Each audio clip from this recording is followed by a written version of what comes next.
So here you see one device of ours that's called the VLP16 or PUC. We call it PUC because it has the shape of kind of ice hockey puck.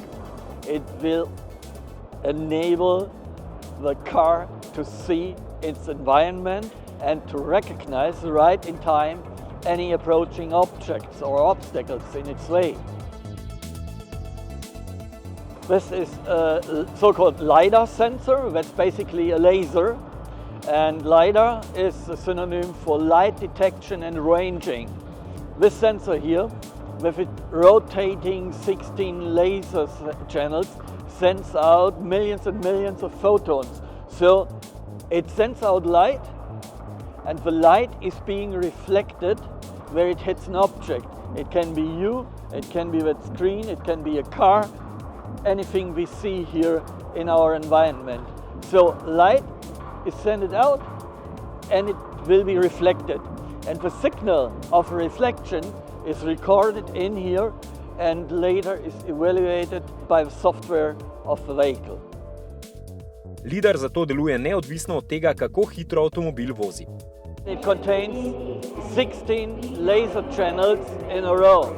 So it's a multi-beam LiDAR and it is used to give you a full round view in 360 degrees to depict the environment in 3D. Most important when you use this kind of technology is everything happens with the speed of light. So you send laser beams out and get an instant reflection back.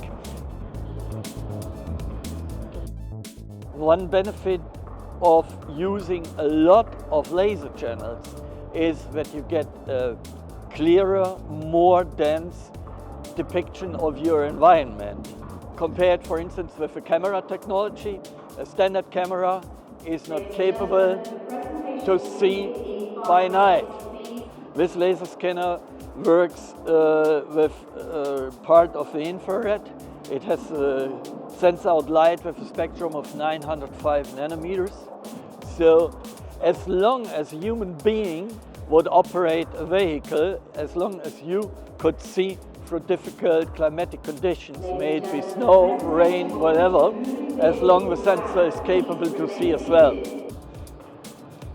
At the moment, this is the smallest housing being produced by our company. You can expect in the coming years that the form factor will significantly shrink. And also we will come up with sensors that no longer will rotate in full 360 degrees, but they will be designed to look just forward with a certain field of view. So this means you can come to smaller form factors, you can have different shape of it, and it will perfectly fit for the design of a vehicle. Pa še eno novico vezano na luči imamo za vas. Kot odgovor na vse bolj popularne avtobuse, v katerih se med vožnjo odvijajo zabave, so pri Scanii pripravili avtobus, ki zabave željnim žurerjem vendarle nudi nekaj varnosti.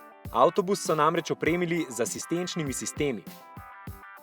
Scaniin tekmec Volvo pa je predstavil najdaljši mestni avtobus, sprejme kar 300 potnikov. In Volkswagen je prvič po izbruhu Dieselgatea predstavil nov model. No, prvo skico.